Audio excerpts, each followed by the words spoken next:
Muy bien, mis hermanos, muy buenas tardes, muy buenos días, buenas noches, donde quiera que te encuentres, ya que las prédicas que damos aquí en el lugar, en la Iglesia de Pescadores del Reino, son reenviadas a más de 42 naciones de la tierra. ¿Sabían ustedes, son hermanos?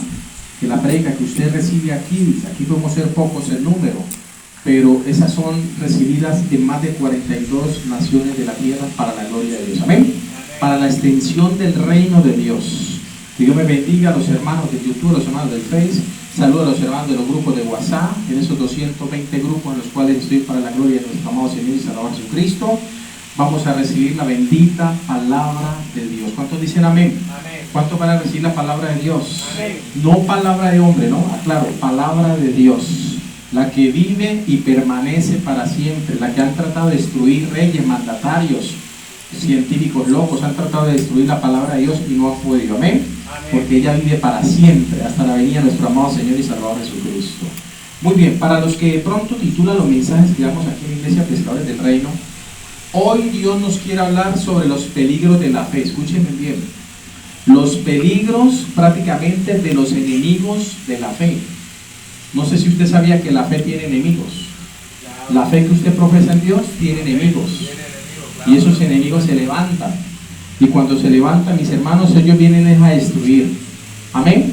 Son espíritus inmundos. Por eso la Escritura dice en Efesios 6:12 que nuestra lucha no es contra carne y sangre. Nuestra lucha es, espiritual.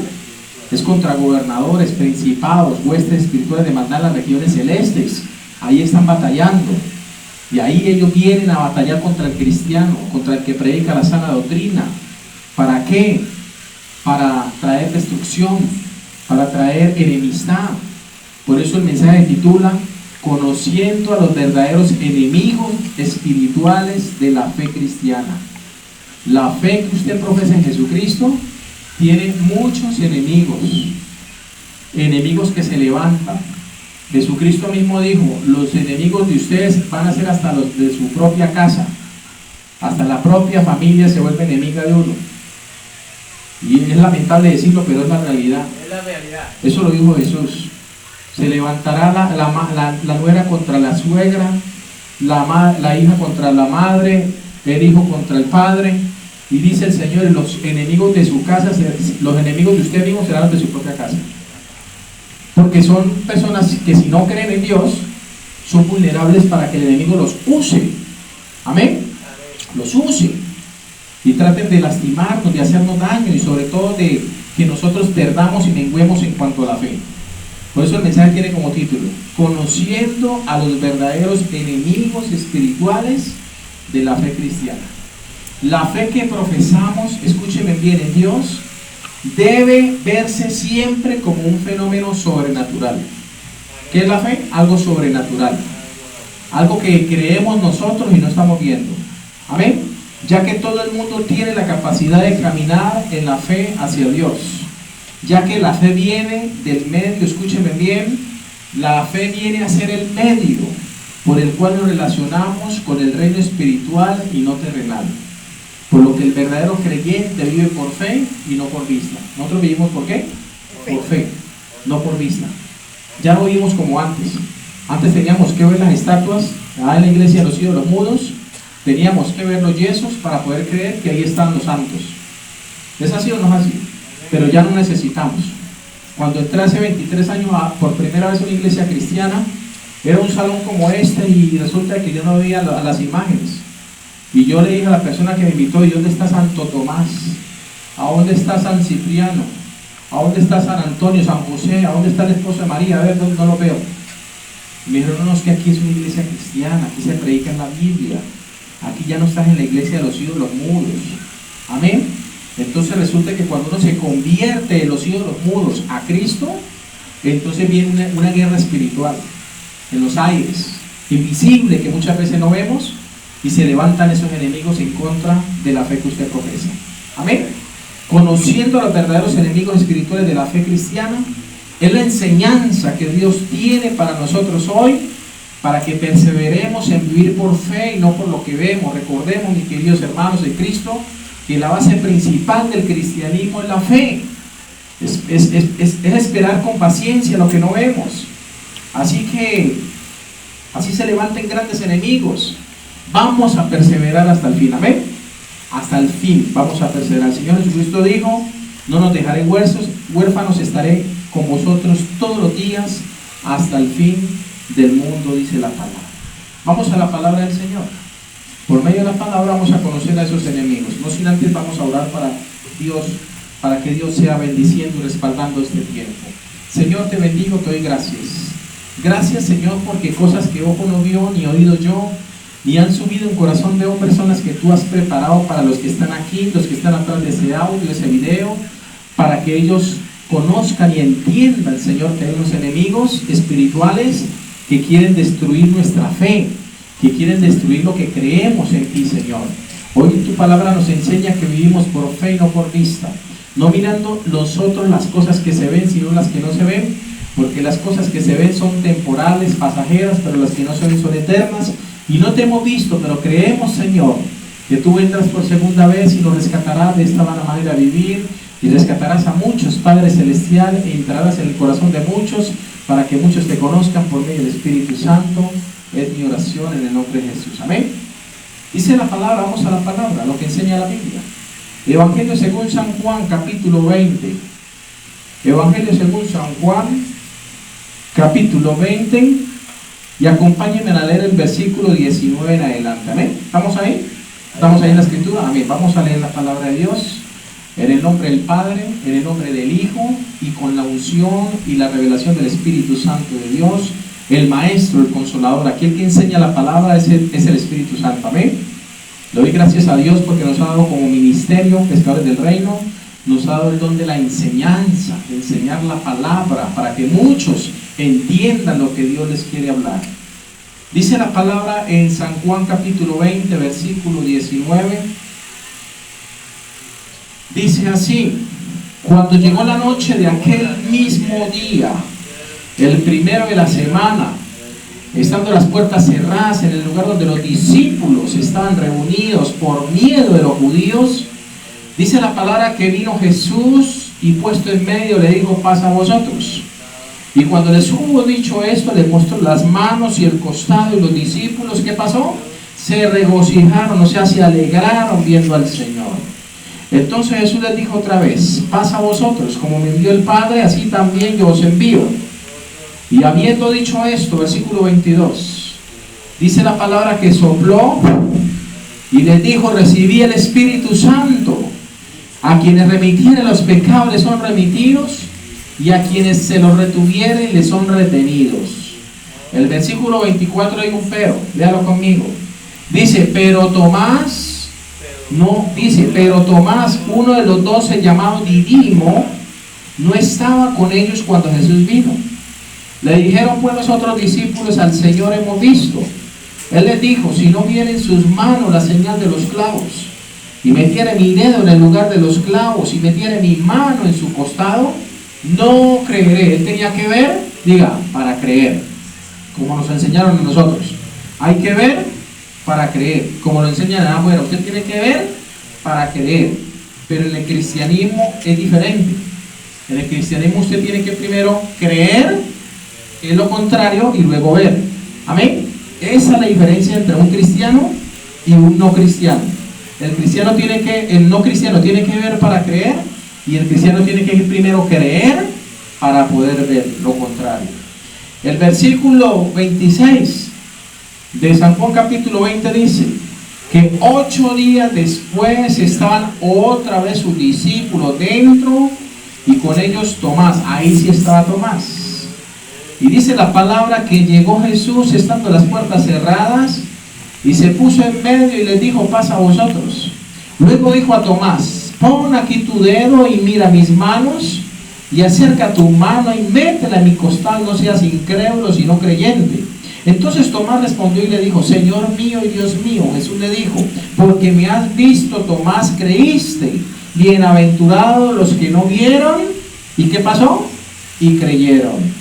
El versículo 30 dice: hizo además Jesús muchas otras señales en presencia de sus discípulos, las cuales no están escritas en este libro, pero estas se han escrito para que creáis que Jesús es el Cristo, el Hijo del Dios y para que creyendo tengas vida en su nombre. Amén. Aquí la palabra de Dios dice que estas cosas se han escrito ¿para qué? Diga, para que usted y yo creamos. Esto se escribió aquí hace más de 2000 años. ¿Sabe para qué? Para que usted hoy, en esta fecha, en este tiempo actual, crea a la bendita palabra de Dios. Porque Jesús hizo muchas señales que no están aquí escritas. Amén. Fueron muchas las señales que Él hizo, milagros, prodigios. Pero estas se escribieron para que usted crea que Jesucristo es el Hijo de Dios. Y para que creyendo en Él, usted que me escucha aquí a la distancia, para que tengan vida eterna, dice la palabra. Amén. Ahora, si usted lee el versículo 24 de San Juan 20, dice, pero Tomás, uno de los 12 discípulos, llamado Didimo. ¿Por qué le llamaban Didimo? Porque se creía que él era mellizo. Él tenía un gemelo. Y dice la palabra que no estaba con ellos cuando Jesús vino. Tremendo, ¿no? Que el Señor venga y esa persona no esté ahí. Que esté en el lugar de equivocado, como dice el comercial por allá. ¿Dónde está fulanito? En el lugar equivocado. No estaba ahí cuando Jesús vino, pero los otros sí estaban ahí. ¿Qué significa eso? Que hay gente creyente, gente cristiana, que han descuidado su fe. Y cuando descuidan su fe, desafortunadamente, tienden a volverse atrás. Tienden a echar para atrás como el cangrejo. Y es donde vienen y se levantan esos enemigos espirituales, de los cuales hoy les voy a hablar. Hay 4 enemigos, escuche bien esto, iglesia, 4 grandes enemigos que matan la fe en Jesucristo. Este discípulo llamado Tomás es conocido como el incrédulo. Santo Tomás, el incrédulo, el que tenía que ver para creer. Así está mucha gente. Mucha gente dice, si Dios no me hace el milagro, no creo que Él exista. Si Dios no me concede lo que yo le estoy pidiendo, entonces no voy a la iglesia. Si Dios no me concede esto, entonces no voy a parar oreja a lo que enseña el pastor con la Biblia. Y empiezan a cuestionar hasta Dios. ¿Sabe por qué? Porque hay incredulidad en sus corazones. Hay 4 enemigos que matan la fe. Escuche bien, que si usted como creyente, usted que me ve ahí a través de las redes sociales, que si usted no le pone atención a estos 4 enemigos, lo van a destruir y lo van a tirar otra vez al mundo, afuera, allá afuera. Que es lo que el diablo quiere, sacarnos de la fe y tirarnos al mundo, llenarnos la cabeza de filosofías huecas y baratas y tirarnos allá afuera.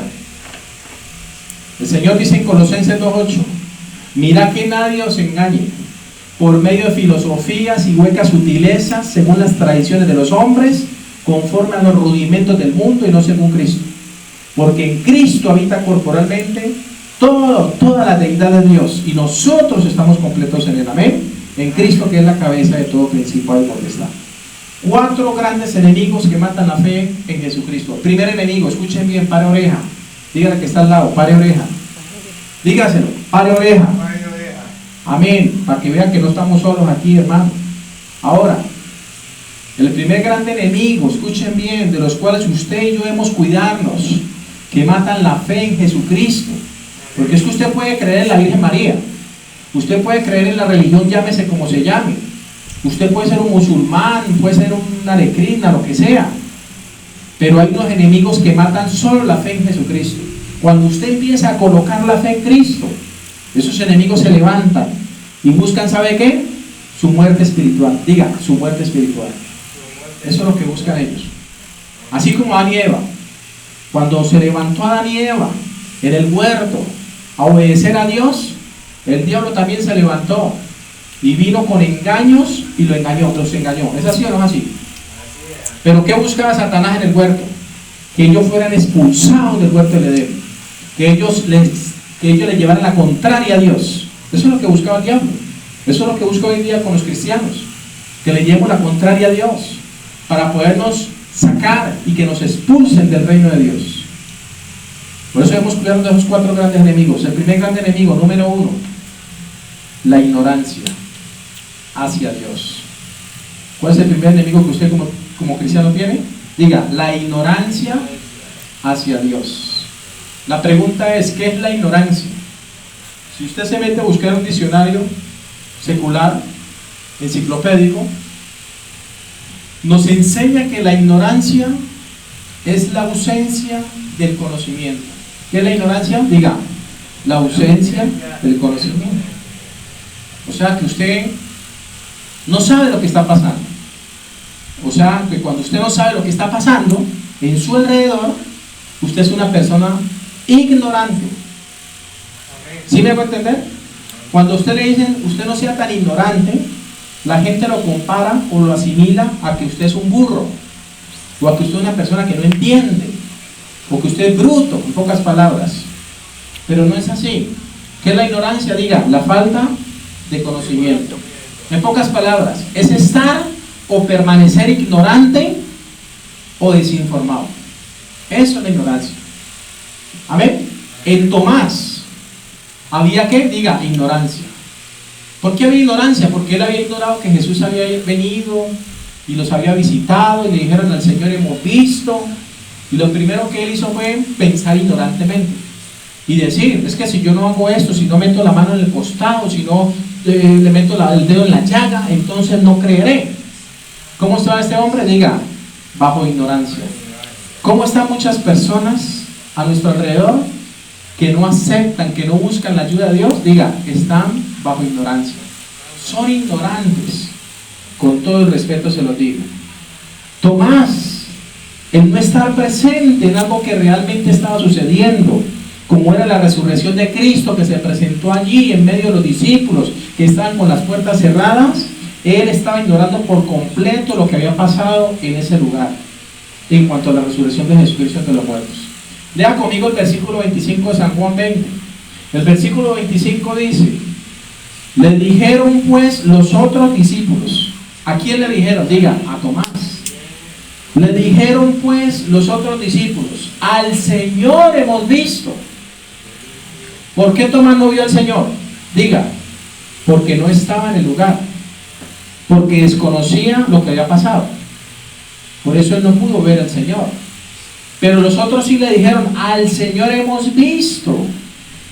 Entonces él que responde, si no viera en sus manos la señal de los clavos, y metiere mi dedo en el lugar de los clavos, y metiere mi mano en su costado, no creeré. ¿Sabe por qué? Porque la ignorancia es atrevida. Diga conmigo, la ignorancia es atrevida. ¿Sí han escuchado el dicho que la ignorancia es atrevida? Esa es la realidad. Por eso Oseas capítulo 4 versículo 6 del libro de Oseas es un pasaje muy conocido que dice, mi pueblo fue destruido porque le faltó conocimiento. Diga, fueron ignorantes. Fueron ignorantes. Porque cuando yo, por ejemplo, me enseñan la Biblia y no la leo, no la entiendo, no la escudriño, yo soy ignorante de lo que ella me va a revelar. ¿Es así o no es así? Cuando yo critico quizás o murmuro contra la palabra y los hombres de Dios, soy un ignorante, porque no sé lo que está pasando. No entiendo el mensaje. Hay muchos que no entienden, que viendo no ven, dice la palabra, y oyendo no entienden el mensaje, porque está escrito en la palabra de Dios. Mi pueblo fue destruido, dice Dios, porque le faltó conocimiento.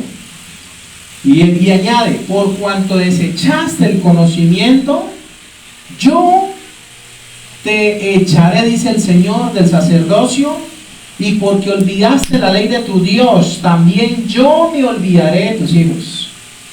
¿Por qué vemos hoy en día a muchos hijos en la delincuencia, en las drogas, en la ignorancia, en la mundanalidad, hasta hijos de cristianos, hijos de pastores, están perdiéndose en el mundo? ¿Por qué? Porque muchos padres de familia fueron ignorantes y desecharon el conocimiento de Dios. Hay muchos que han desechado el conocimiento de Dios. Llega alguien, no estoy hablando de la secta de los testigos de Jehová, llega alguien a tocarle la puerta. Le vengo a traer la palabra de Dios, vengo a regalarle este tratado, vengo a traer este mensaje de salvación, y lo que hace la gente es siempre rechazar el mensaje.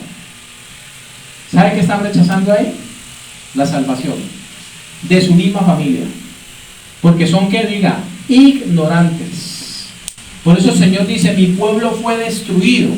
Porque cuando en usted hay ignorancia hacia Dios, hacia su palabra, viene el diablo y lo destruye. Viene el diablo y trae calamidades. Y la gente dice, ¿por qué me está yendo tan mal? ¿Por qué me está yendo como perro en misa? ¿Por qué por donde meto la cabeza por ahí como que me dan? ¿Por qué las cosas me salen tan mal? ¿Por qué vivo en ruina y escasez y en miseria? ¿Y sabe por qué es? Diga, por la ignorancia que en ellos hay en sus corazones. Por no querer acercarse a Dios. Está demostrado, según este pasaje que les acabo de leer, de que es ignorancia nuestra cuando desechamos el conocimiento de Dios para seguir nuestros propios caminos. Alguien dijo, escuche bien, alguien dijo que todo lo que se ignora se desprecia. Otro dijo, por nuestra ignorancia no sabemos las cosas necesarias, por error las sabemos mal. El gran peligro, mis queridos hermanos, para el creyente, y por lo cual es un gran enemigo de la fe, la ignorancia, es que la ignorancia nos mantiene alejados de la vida de Dios. Escuche bien, ¿qué hace la ignorancia? Nos aleja de Dios. ¿Por qué? Porque cuando yo creo que me las sé todas, cuando yo creo que no necesito de Dios, que yo puedo hacer con mi vida lo que yo quiera, estoy despreciando el llamado de Dios. Estoy siendo ignorante con las cosas de Dios. Amén.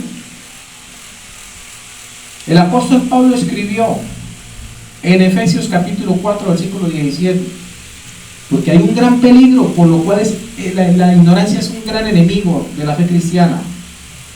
Nos mantiene alejados de la vida de Dios. Dice Efesios capítulo 4 verso 17, iglesia: esto pues digo, dice el apóstol, y requiero en el Señor que ya no andéis como los otros gentiles que andan en la vanidad de su mente. ¿En qué andan?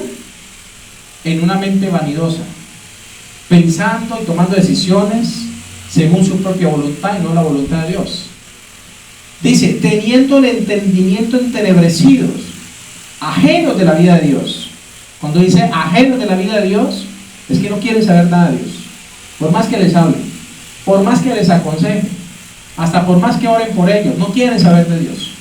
Y dice la palabra, por la ignorancia que en ellos hay, por la dureza de su corazón. Cuando nosotros endurecemos el corazón y lo endurecemos como piedra, viene la ignorancia, que es bien atrevida, y nos destruye. Amén. Segundo gran enemigo de la fe cristiana. Son 4. Segundo, número 1, la ignorancia. Estaba en Tomás, porque él no estaba ahí en la reunión, y lo peor, no creyó cuando los otros le confesaron y le dijeron, al Señor hemos visto. Ignoraba lo que había pasado. Y tendemos a, cuando ignoramos las cosas de Dios, tendemos nosotros como seres humanos a no creer y a endurecer el corazón. El segundo gran enemigo que mata la fe cristiana es la incredulidad hacia Jesús. Escuchen bien. ¿La incredulidad hacia quién? Hacia Jesús. El versículo 26 dice la palabra de San Juan capítulo 20. 8 días después estaban otra vez sus discípulos dentro y con ellos Tomás. Y dice la palabra que llegó Jesús estando otra vez las puertas cerradas y se puso en medio y les dijo, paz a vosotros. En el versículo 27 dice la palabra que Jesús se dirigió a una sola persona de los 12 que había, o los 11 que estaban reunidos. ¿Se dirigió a quién? A Tomás. Dice el versículo 27, luego dijo a Tomás, pon aquí tu dedo, mira mis manos y acerca tu mano y métela en mi costado y no seas incrédulo, sino creyente. ¿Ustedes conocen un cristiano incrédulo? Aquí está el primero. Y así hay muchos que viendo no ven, que pudiendo creer no creen, todo lo ponen en duda. Y dicen ser creyentes, dicen ser cristianos. Y dice la palabra, escúchenme bien, que la incredulidad no nos permite creer en lo que no vemos, sino en todo lo que se ve a nuestro alrededor. Ahora, el versículo 29 dice que Jesús le dijo a Tomás: porque me has visto, Tomás, creíste. Bienaventurados los que no vieron y creyeron. ¿Quiénes ven bienaventurados para el Señor? Diga: los que no ven, pero creen. Los que ven son incrédulos, pero los que no ven son los que tienen fe. Amén. Porque por fe vivimos, por fe andamos, dijo el apóstol Pablo, y no por vista. Amén. Amén. Ahora, hay dos cosas que tiene de malo la incredulidad. Escuchen esto, porque esto es algo serio.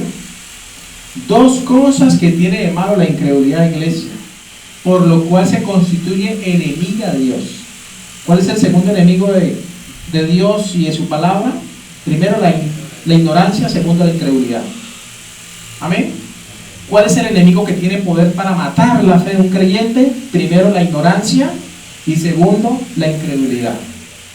Ahora, cuando yo digo que hay dos cosas que tiene de malo la incredulidad, es porque la incredulidad no solamente puede matar nuestra fe, sino que nos puede llevar a la condenación. La primera, digámoslo, cosa que tiene de malo la incredulidad, número uno, es porque la incredulidad nos aparta de Dios. ¿Qué hace la incredulidad? Diga, nos separa de Dios. ¿Qué hace la ignorancia? Nos separa de Dios. Porque cuando nos creemos sabios, somos ignorantes. El Señor dice en su palabra: si alguno se cree sabio en este tiempo, en este mundo, hágase ignorante para que llegue a ser sabio. Porque la ignorancia nos separa, la incredulidad también nos separa y nos mata la fe. Hebreos capítulo 3 versículo 12 dice: mirad, hermanos, que no haya en ninguno de vosotros corazón malo de incredulidad para apartarse del Dios vivo. O sea, que la incredulidad, diga, nos aparta de Dios. Por eso Tomás no estaba cuando Jesús llegó. ¿Sabe por qué? Porque en él había incredulidad, y por haber incredulidad en él, en su corazón, estaba apartado de los demás. ¿Por qué en estas reuniones que hacemos no asisten las personas que invitamos? Porque en ellos hay incredulidad. Porque si ellos creyeran, ellos son los primeros en llegar. ¿Es así o no es así? La familia que uno invita, venga, compartan con nosotros, y no quieren, es porque ellos tienen incredulidad y pueden sacarle mil excusas a usted. A usted, padre de familia, que invita a sus hijos, a sus familiares, a sus parientes y que no vienen, es porque en ellos hay incredulidad. No tienen fe. Por eso el primer enemigo, o la primera cosa que tiene de malo la incredulidad, es que ella nos aparta de Dios. Nos aparta de Dios. El versículo 13 de Hebreos 3 dice: antes exhortaos, o sea, aconséjense los unos a los otros cada día, entre tanto que se dice hoy, para que ninguno de vosotros se endurezca por el engaño del pecado. ¿Qué hace el pecado? Diga, nos endurece. ¿Por qué la gente es incrédula? Por el pecado que ha endurecido su corazón. ¿Por qué muchos no vienen a una reunión como estas? Porque tienen pecado y el pecado ha engañado su corazón y los ha endurecido, y un corazón duro no les entra sino el martillo de Dios. Amén. Amén. La incredulidad es el método usado desde el jardín del Edén por Satanás para apartarnos de la comunión con nuestro Creador.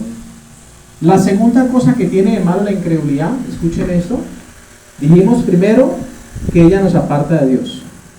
Pero la segunda cosa mala que tiene la incredulidad, iglesia, es que ella será duramente castigada por Dios en el juicio. Duramente va a ser castigada la incredulidad en muchas personas en el día del juicio. Dice Apocalipsis 21:8, el último libro de la Biblia. Apocalipsis 21:8 dice: pero los cobardes e incrédulos. Mire, la incredulidad está en el segundo escalón, digámoslo, de los que no van al cielo. Porque aquí el apóstol, por medio de esta palabra en Apocalipsis, el apóstol Juan, le está diciendo a la iglesia quiénes se salvan y quiénes no se salvan. ¿Quiénes no se salvan? Los cobardes. ¿Cuáles son los cobardes? Los que mantuvieron la Torah posponiendo, no, el domingo voy a la iglesia, no se preocupe. No, yo cuando me arrepiento y busco de Dios. Los cobardes. Pero en segundo lugar de la lista, ¿sabe quiénes están? Diga conmigo, los incrédulos. Ahí lee el Apocalipsis 21:8, el último libro de la Biblia. Dice, pero los cobardes e incrédulos, los abominables y homicidas, los fornicarios y hechiceros, o sea, los brujos, hijos del diablo, los idólatras, los que se le arrollan a los yesos, y todos los mentirosos. Escuchen bien, ¿quiénes más?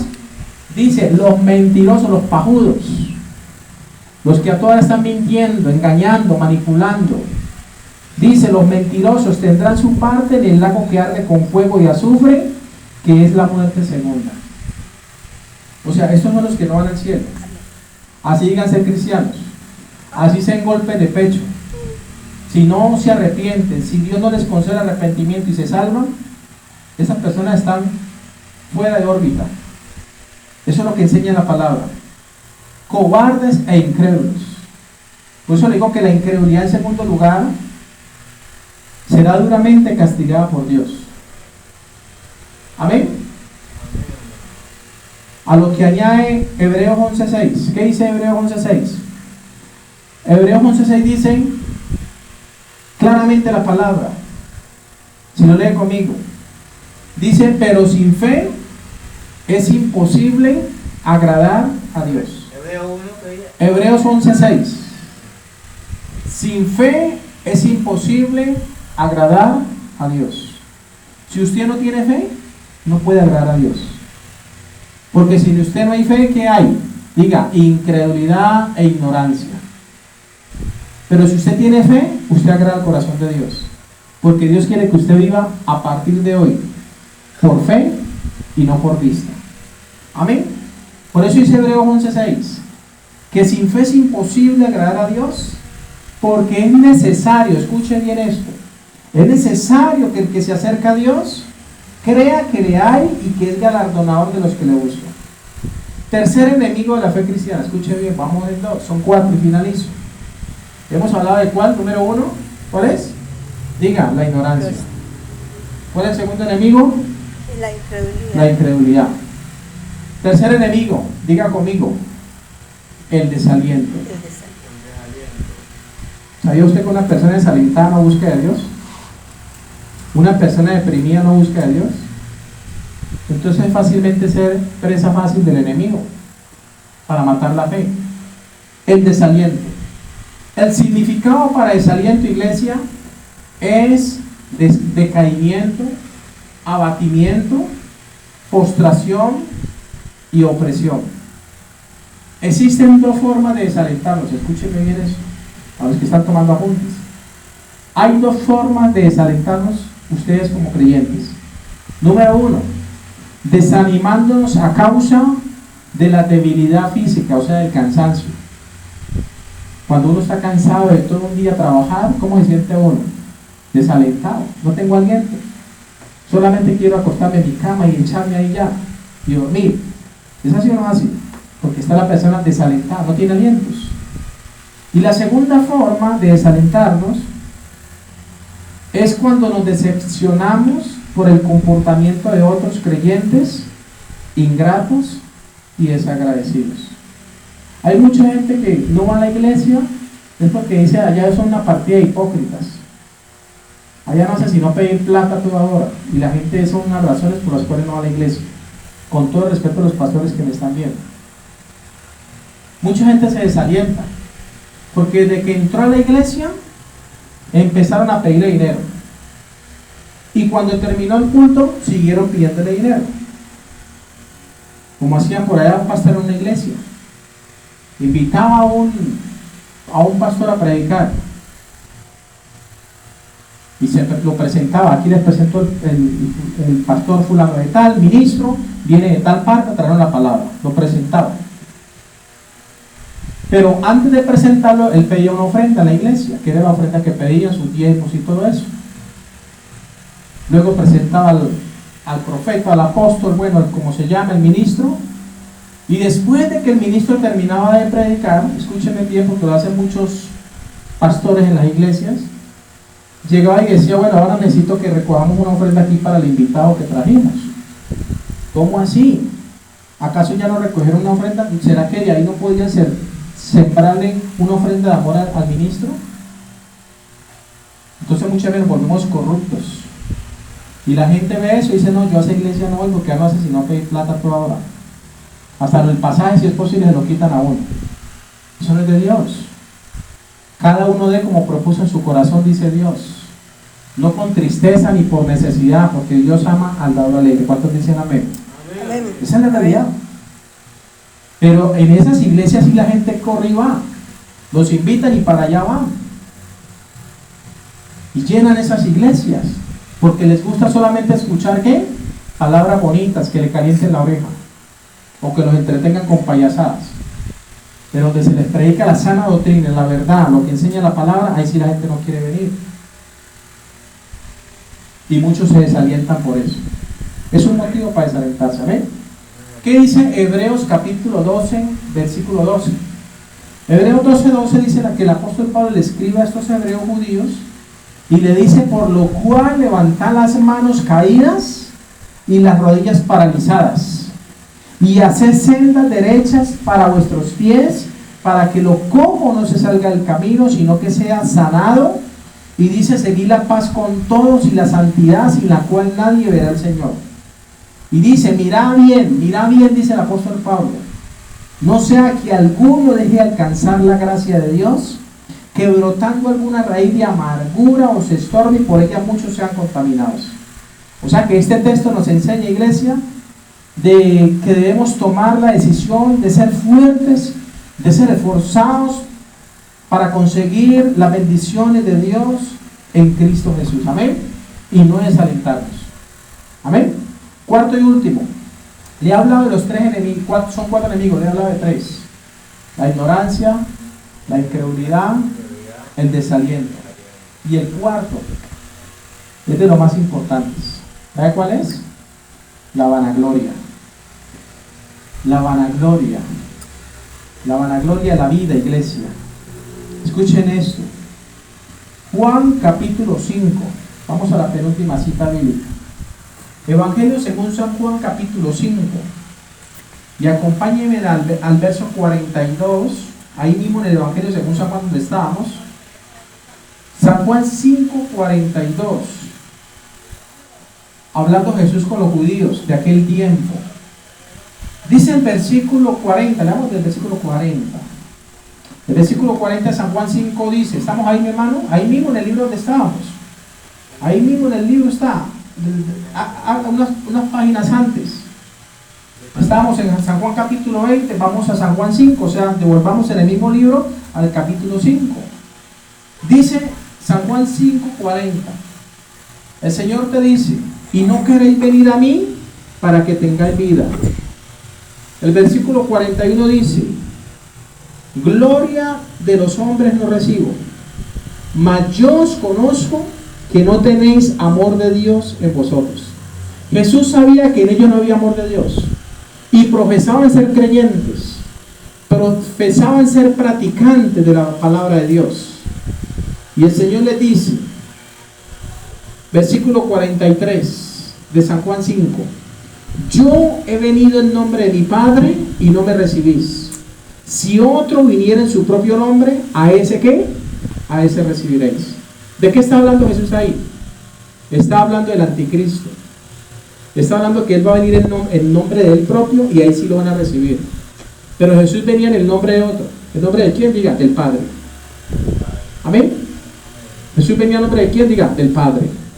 Él era el Hijo y el Espíritu Santo era el que lo respaldaba. Y dice la palabra que el Señor le dice en el verso 44 de San Juan 5, ¿cómo podéis vosotros creer o en recibir la gloria los unos de los otros y no buscáis la gloria que viene del Dios único? Porque esta gente tenía vanagloria. O sea, la palabra vanagloria viene de vanidad, viene de orgullo, de altivez. Había vanidad en su mente, en la mente de esta gente, y rechazaban el mensaje de salvación. ¿Sabe por qué? Porque Jesús los confrontaba con la verdad. ¿Por qué muchos pastores somos rechazados en el mensaje? Porque confrontamos con la verdad. Dios nos ha dado palabra de confrontación. Amén. Pero la gente solamente quiere palabra de qué, diga, de motivación. Y ustedes ven que en las iglesias más numerosas y más llenas, lo que les hablan es que palabra de motivación, de cómo subirle el ego a la persona para que se sienta bien, de cómo hablarle bonito. No hay que hablarle del infierno, no hay que hablarle de los sacrificios en Dios, no señor, no hay que hablarle de eso, porque si no la gente se enoja y se va. No hay que hablarle de eso. Ahora escuchen bien, el Señor Jesucristo dice: ¿cómo podéis vosotros creer, pues, si recibís la gloria los unos de los otros? Desafortunadamente la vanagloria, mis hermanos, de esta vida nos impide tener amor hacia los demás. Aparte de que nos permite, de que no nos permite más bien honrar a Jesús como Señor y Salvador Jesucristo. Peor, nos hace darle la gloria a los hombres y no a Dios. ¿Qué es lo que hace la vanagloria?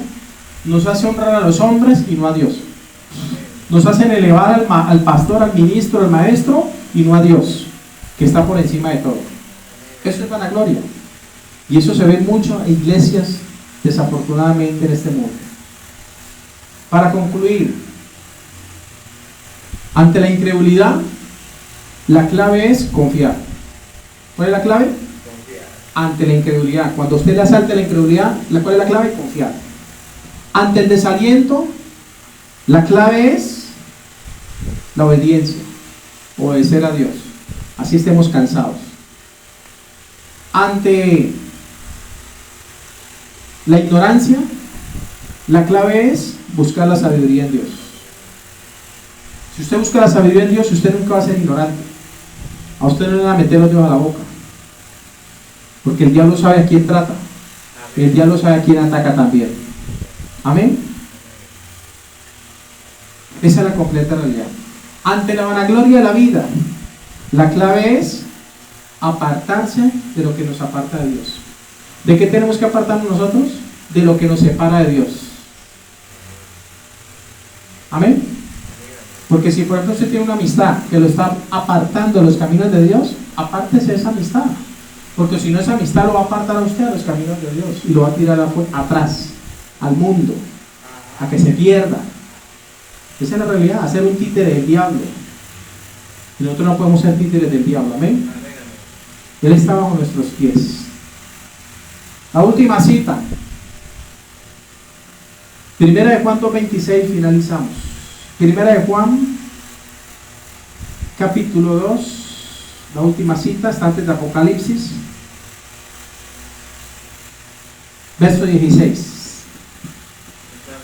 San Juan 2:16, Primera de Juan 2:16 dice: porque todo lo que hay en el mundo, los deseos de la carne, los deseos de los ojos y la vanagloria de la vida, no proviene del Padre, sino del mundo. Y el mundo pasa y sus deseos, pero el que hace la voluntad de Dios permanece para siempre. ¿Quién va a permanecer para siempre? Diga, los que hagamos la voluntad de Dios, no la voluntad nuestra, no la voluntad del pastor, no la voluntad de los hijos, no la voluntad de los padres, no Señor, la voluntad de Dios. Amén. Vamos a ponernos en pie, darle gracias a Dios.